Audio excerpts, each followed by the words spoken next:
problem is, these kids feel like the district didn't follow the policy that was there. The policy's there that said that the most senior teacher supposed to have the job, and Coach Jost is supposed to be the head coach for these kids.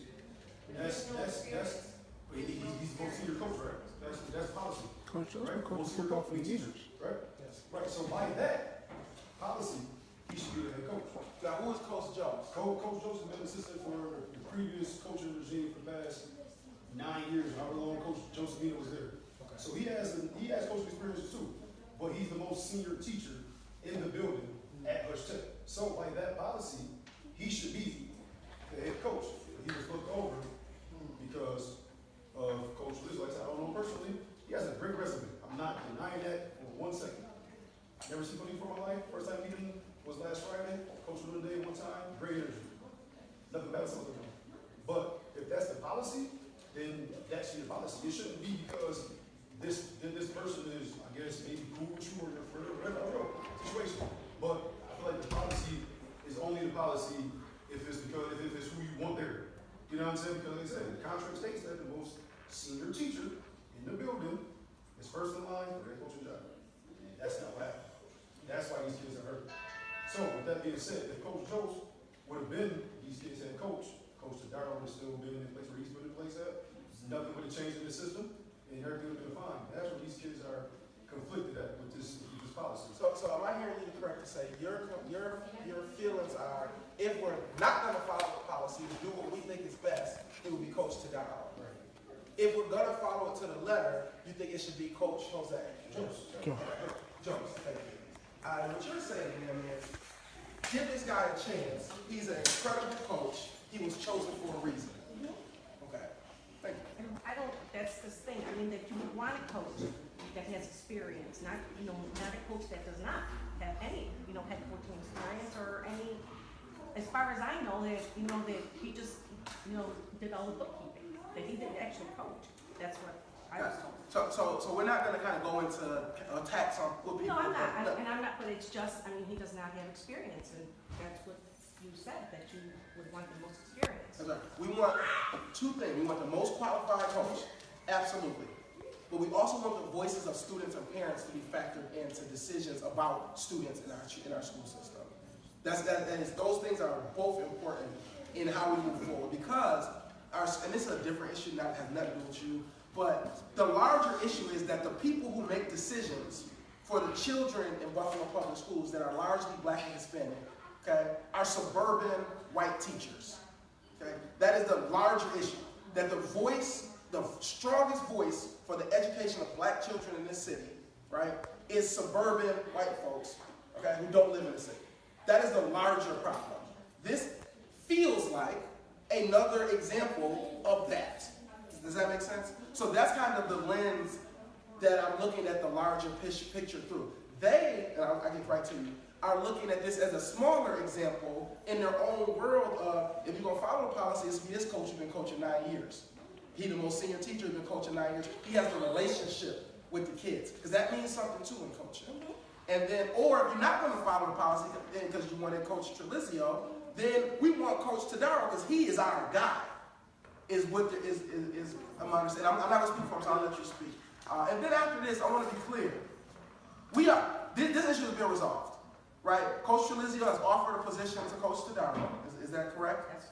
Coach Tadaro has accepted. So, and you're going to be on the coaching staff as well. Yeah. And everybody's going to continue to do what they can for these kids. Okay? So that begrudgingly, we're going to move forward. All right? What we're here today to talk about is how do we fix that bad policy so that moving forward, we have the voices of parents and students, and we have the highest qualified coach, whether they're a first-year teacher, fifth-year teacher, or a member of the community that has proven that they are highly skilled in coaching. And so that's what we're looking to move forward on. But it's okay if we need to get this out, right? We need to have this conversation. I'm okay with it, as long as we're healthy about how we do it. Yes, sir. Today when I had the meeting with Mr. Trelizio and Aubrey Lloyd, I commended him on all his accomplishments in his years of teaching and his experience. But at the same time, it's not really an issue of Trelizio. The issue is that all of our staff was set, and the retirement of our previous previous head coach, which moved Nick Todaro to interim head coach, it didn't change anything for us because Nick Todaro was already pretty much our head coach for 3 years. So us having our head coach and our staff being pretty much unchanged even after retiring the previous head coach, and then just 5 days before the season to find out someone that none of us have ever heard of, met, seen, or talked to is going to come and completely change our program. That's like, everyone here called Aubrey Lloyd and said that that's not right. Even Jost has more seniority, so if you're going to tell me that the reason he was chosen over Todaro is seniority, then you're wrong. Todaro is local, he knows this team, he's worked with us, and he's also a national championship winning coach. So if you're going to tell me that experience and all that stuff is the reason, Todaro should be chosen. So the problem is that it almost feels like it feels unfair. It feels like a privilege that he can step in and take the job away from these people. Now he did offer Nick Todaro and Coach Eric Clark here jobs, but it feels like at first he was not going to offer these jobs, but it feels like he's doing this to try and keep us happy because after the petition and the news and all this stuff, there was a lot of media attention stormed to it. So I feel like now he's in keep the kids happy. But at the same time, it's not about keeping us happy. It's about making sure this doesn't happen again and trying to find out how we can make the situation right because it wasn't done the way it should be. I guess my thing is too though, he was always going to keep them on staff, always. That was never an issue. And even during the interviews, he was asked that question. And he said, yes, I would keep them on staff. Right. He's already told us that he planned on, he asked Nick Todaro to stay, but everyone else on the staff, he did not want to come back. That's not true. It's not true. He said that to us from his mouth. So, all right. So listen again, and I want to be clear. We're not here to have a finger pointing and a blame session.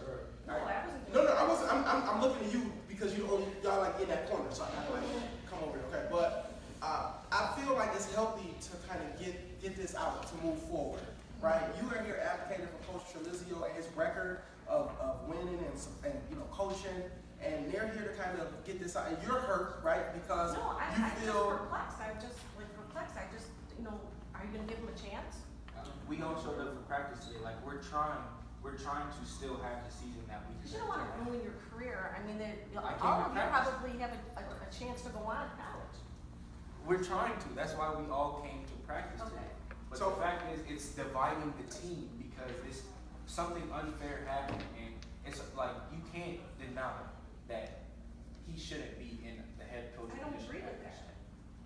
Why should he be? He doesn't have seniority over a previous coach. But the other You can coaches say have he any doesn't have experience at all. experience, but that's not what the policy is. Can I touch on it quick? I mean, because I don't know. Well, hold on. You coach. You keep bumping this man right here. Let me get him. I'm right sorry. here. No, you good. And I've been following them, a couple of things happened in this interim. They hadn't been practicing. They lost out on the practice, they canceled practice.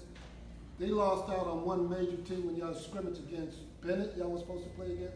So they hadn't even been in practice because of this whole formality, and it set everything back. So I was glad to see y'all practice today, you see what I'm saying? But they had been out for a good while because of this here. This notion, I don't know where it came from of Coach Jones was just a paper pusher. That's what he was asked to do. He was asked to make sure attendance was good, everything else. But also, if Coach Jones asked, hey, Tom, can you take the running backs and do running back tracks? He was able and qualified to do what he was asked to do. He was a coach for 9 years for a reason, not just to push paper. Yeah. You know what I mean? That was his main priority. That's just like me. I was offensive coordinator for JV last year. But if Coach Darrell just said, hey, E, can you take the defensive backs and work on technique? I'm qualified to do such. So therefore, he was doing what he was asked to do. So that notion of he just pushed papers, that's what he was asked to do first. After he was done doing that, hey, Tom, can you take running backs? Hey, Tom, can you take linebackers? He was that coach that floated from every position because he was qualified to do so. So as far as experience goes, and him knowing what he was doing as a football coach, him saying that he just pushed papers that's false. You know what I'm saying? That was one of his jobs. He had several. You know what I'm saying? Like, so he was well qualified to do whatever. So that notion, I think that notion was created you know what I'm saying, by whoever to make it seem like this is the best guy we're hiring. Because all this guy does is push papers. And that's not true. Because everybody who says he just pushed papers never came to a practice. Never been at a meeting. Never seen him break down film. You get what I'm saying? So how can you say that's what he do if you never seen him do that? You get what I'm saying? So that right there, I feel like was created. And just so we're clear, I don't think that's what she's saying. I No, think she no, said no. this is what information. Right, she received. got, but she got that information from somebody who was putting the information out. Right. That's what. And you saying that it was an intentional. I'm not, listen, she's relaying what she hears from whoever. You know what I'm saying? I'm not saying she's wrong or she's right. But I just want to clarify what Tom Jones did for this football team. He did what he was asked to do. You know what I'm saying? And it's been many times where we had Coach Jones in film sessions and he broke down film with us, for us. He took linebackers for me, he took receivers for me, because I had to take quarterbacks. So Coach Jones did what we needed him to do. So by him doing multiple things, I think that raises experience quite high. If he's doing multiple things. All right, so here's the thing, and I don't want to get bogged down in this. All right. For the most part, everybody spoken their piece, okay? Young men and Coach E, you all are committed to make this season the absolute best it can be. Is that correct? Is that fair? Y'all still a little pissed, maybe a little salty about how it happened or whatever, but y'all gonna give it everything you got to be successful. I'm not pissed at all. I'm here to coach these kids, whoever the head coach is. Know what I mean? But at the same time, just me personally, just from being for these last 3 years, and then today at practice, it doesn't feel the same. Like half of the kids are not playing because they don't want Coach Lizio there. The other half are playing because they're happy that me and Coach Cigar are there. So it's like, it's kind of this going on. You know what I'm saying? And no one's to blame but the policy. You know what I'm saying? Like, I'm not blaming Coach Lizio. Like I said, I don't know him personally. My first time coaching with him was today. I'm learning him like he learned me. But the atmosphere created by this decision has this going on at practice. And that's a perfect segue into now, how do we move forward to change this policy? All right.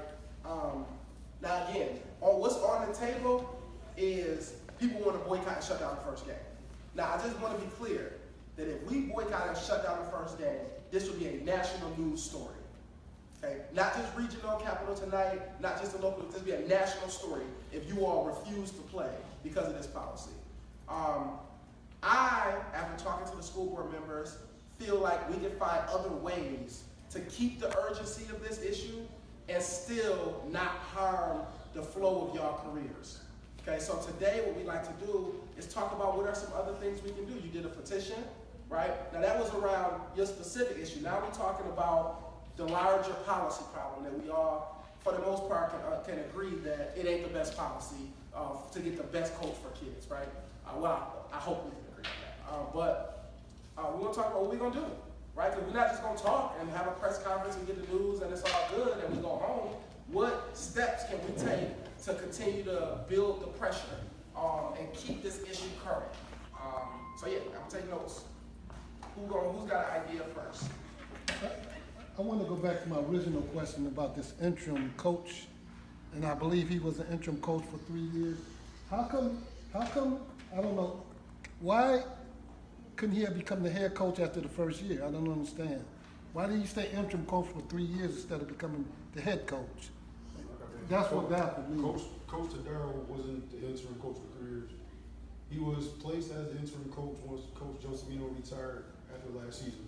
Okay. So after last season, all through the offseason, all through winter camps, all through weight room throughout the winter, Okay. all through spring ball, all through up until this point, Aubrey Lloyd appointed him the head man in charge, interim head man in charge, until they found a head coach. Wow. With the understanding that he was first in line, him or Coach Jones.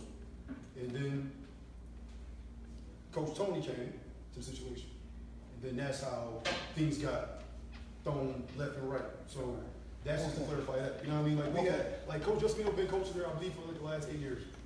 You know what I mean? And I believe prior to him, I believe it was Joe prior to him. You know what I mean? So I don't, like I said, man, this whole situation, man, is, I feel like if they were to ask the kids, or even heard the kids out, I think communication is what got this situation going left and right. There was no communication between nobody but administration and coaches or whoever, you know what I mean? Like, so these kids were basically in the dark, and then you just turn the light on and, hey, I'm the coach. You know what I mean? So they have every right to be feel how they feel, you know what I'm saying? I think, like, going to your question of what steps to take better, I feel like coaches or candidates for coaching should be interviewed by a board of administrators, former coaches who know football, an athletic director who knows football, just so you can get a feel of a person as a person and a coach. You know what I'm saying? Like, because I grew up in this same system. My coach, out of his own mouth, said, "I'm not a football guy. I'm a people guy." I don't know the X's and O's. That's why I got coordinators. But I'm your head coach. I'm here to get you tough. That's what I do. I feel like my football career probably would have been a whole lot better if I had a football guy in here. You get what I'm saying? Like, I had to learn things on my own or go to camps outside of New York State to get better. You know what I'm saying? I've learned things in college. I've learned things with being around people who played at the next level or played at higher levels than I played at. That's how I learned and got better as a football player and as a coach. You know what I'm saying? So I feel like those steps should be taken. It should be an interview process with well-qualified interviewers to make decisions based on who's the best candidate and who's not the best candidate. Because we can't, I mean, it needs to be people who are non-biased. Like, you know what I mean? Like, you can't have me interviewing Coach Tadaro. So I'm gonna go for Coach Tadaro. It should be people who don't know nobody. You know what I'm saying? And interviewing you for the first time, meeting you for the first time. I think like that should be those steps that need to be taken because a lot of this world period is not what you know, it's who you know. Sometimes, you know what I mean? Majority of times. Absolutely. You know what I'm saying? I feel like people don't get a fair shake because of who they don't know. You know, so that's one of my solutions. Right, I think another solution just stemming off that should be just take into account the people you're affecting. Like, because you feel like Tony Chilio is a good coach for you, but you don't know me. You've never met me. This is your first time seeing me in your life. I didn't say good coach for you. I said he is a good coach. Right, but for him to be my coach, you're assuming that he's going to help me somehow. But if you or him don't know me, how can you know how good of a coach he is for me? If someone that I've been with for years, who knows me personally, knows my family, has helped me become a man, is already in place and helping me, and he also knows football and is great, there should be no reason that man should be taken out of that position. Even if it's just bumped down to a smaller position, that man should be the head coach as he was serving. So if you listen to the voices of the parents and the community and the kids that play for this team in school, like, everyone here is voting for Tadaro, and that's what needs to be heard. It needs to be heard. The people who have to play under someone they never met, and the people have to, and the people have to be ashamed because it's like they lost their guy. They lost their guys and they couldn't do anything about it. It's unfair. So am I hearing you to say that you feel like the people who are affected by the decision should have a role some way in the decision? Exactly. Okay. Coach E, you have your hand up? Yeah, I just want to just go from a football player aspect. You know, I've been both. As football players, we have to buy in to the head coach, to a system, in order to go out there and give our body up. You know what I mean? To put those countless sweat, blood, tears, whatever they say. You have to buy into that. You have to be ready to go out there and basically die for that man. You know what I'm saying? So coaches get fired left and right every day because players don't play for them. You know what I'm saying? So that's what I feel like what these kids are saying. Yeah, they're playing, but are they playing for him? You know what I'm saying? Are they playing wholeheartedly because they don't want to play for him, so are they really going hard? Are they giving it their all? You get what I'm saying? Like, that right there should be into consideration. Like, cause now who's to say these seniors, juniors, and sophomores, right, still mad a year from now, and Coach Tony's still there, right? And then all of a sudden, Coach Tech don't win no games in 3 years. Is that Coach Tony not being a good coach, or is that the kids just not playing for him? You get what I'm saying? So all that should go into consideration when making a job. Me personally, if a room full of kids told me they don't want me to coach them, I probably wouldn't coach them. I probably would go somewhere where I'm wanted. You know what I'm saying? And needed, knowing that those kids are going to go hard for me. You know what I mean? So from a player aspect, I feel like that should be, the players should be consulted on situations like that, because at the end of the day, that's messing up his legacy. If he's got all these accolades and he's a winner, Why put 3 years of losing because kids are not playing for you on your resume? You know what I'm saying? Me as a coach, I'm going to coach 100%. I like to win. And I'm gonna demand these kids to go 100%. But I can't make somebody do what they don't want to do. You get what I'm saying? And you guys need to get here. Have I ever told you not to play for Coach Tony? Have I told you that's going to practice? Right. So I'm all for winning. But I can't make them do something they don't want to do. You know what I mean? So I think that, like I said, that should be, is consulting the kids should be part of that interview process. I mean, like who they feel like they would rather play for. You know what I'm saying? And I mean, that goes on every level. Colleges don't just bring in coaches because he's a great coach. No, they consult everybody, community, everything. Jim Harbaugh didn't just get the job in Michigan. He got it because the community loved him. Coach Harbaugh, it is.